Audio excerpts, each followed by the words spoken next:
Many of you have heard of PewDiePie, the online sensation that took the world by storm.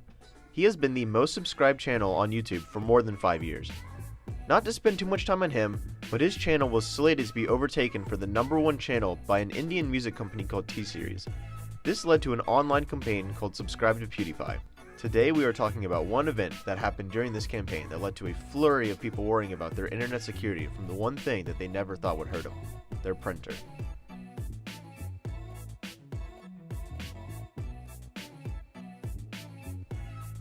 Let's begin with what happened.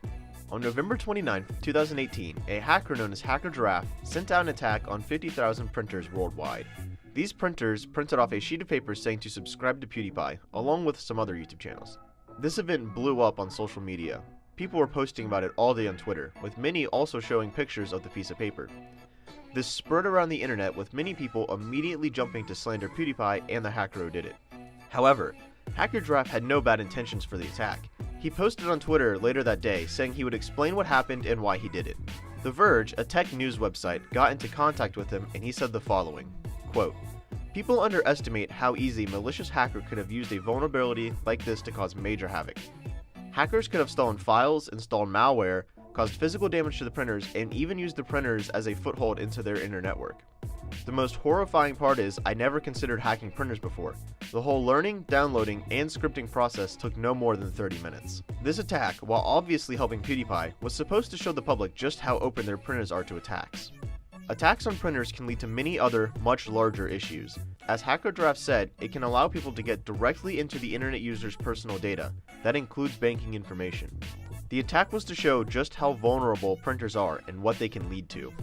To relate this to a discussion we had in class, think about it like this. Let's say that you are Alice and your printer is Bob. Almost anyone with a little bit of computer knowledge can skip straight over Alice and send a message to Bob.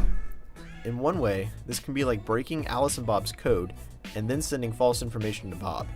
Now Bob has no reason to believe it's not coming from Alice, so therefore your code is broken. You may think that your encryption method from getting information from you, Alice, to Bob, your printer, is safe, but in actuality it's a wide open gate. Your personal information is accessible directly from your printer, but you can take action to ensure it stays safe.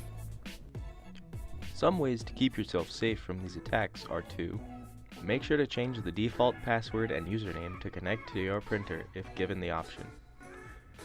Try not to print over the internet. While cloud printing is extremely convenient, it isn't always safe.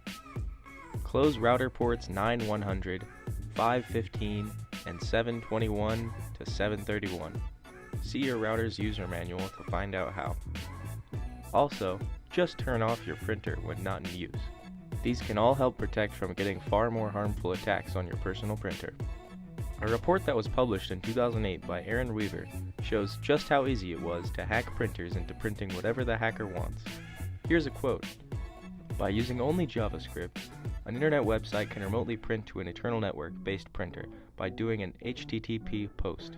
The website initiating the print request can print full text, enter PostScript commands allowing the page to be formatted, and in some cases send faxes.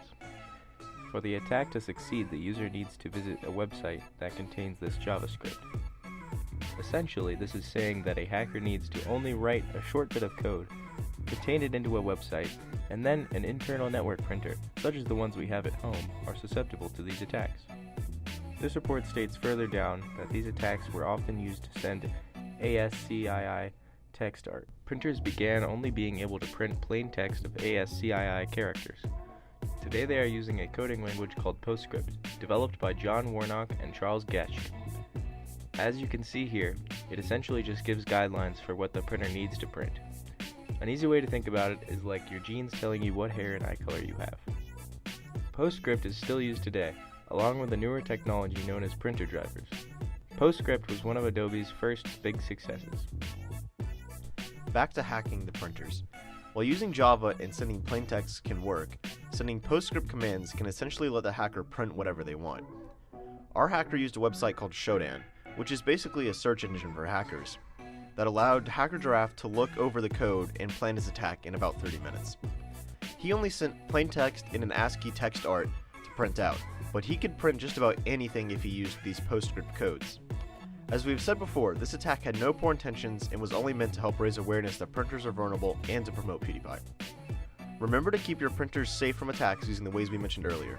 We hope you enjoyed, and thanks for watching.